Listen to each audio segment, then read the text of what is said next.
अच्छा जी, तुसां दा नां गुलाम हुसैन वल्द मियाँ खां। मियाँ खान।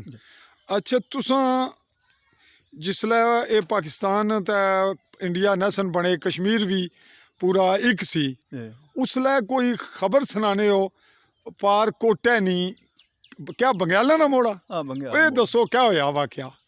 वो उथों कोई जी राजपूत बरादरी ने आए ते बाबा बैठे सन। क्या नाम सी बावे ना? न्याय मोहम्मद नाम सी। वल्द जीवन?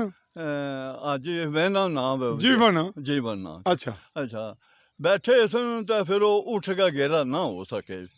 जिसलै ना हो सके तो फिर उन्हें मारना शुरू कर दिता।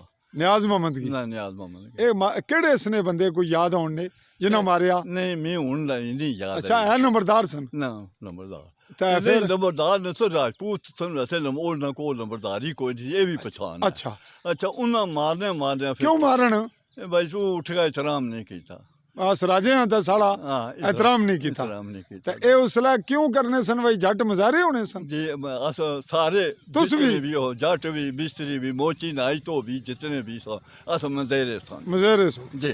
ते तुसां उसलै फिर उन्होंने मारना शुरू कर दिता था। मार उन्होंने चट्टी भी निकल के पेशाब भी निकल गया। अच्छा, हाँ कोई बंदा घेरा ना होया उन्हें बंदे उत्थे काफी सन और मौजूद ना सन? ना एवं कोई 3-4 बंदे घरे नहीं है सर। लेकिन कुसा छड़या कोई कुछ ना? है कोई बंदे ते उसलै एह् आबाद सी जगह? हाँ जी हालें उसलै आजाद जगह सी। आजाद सी।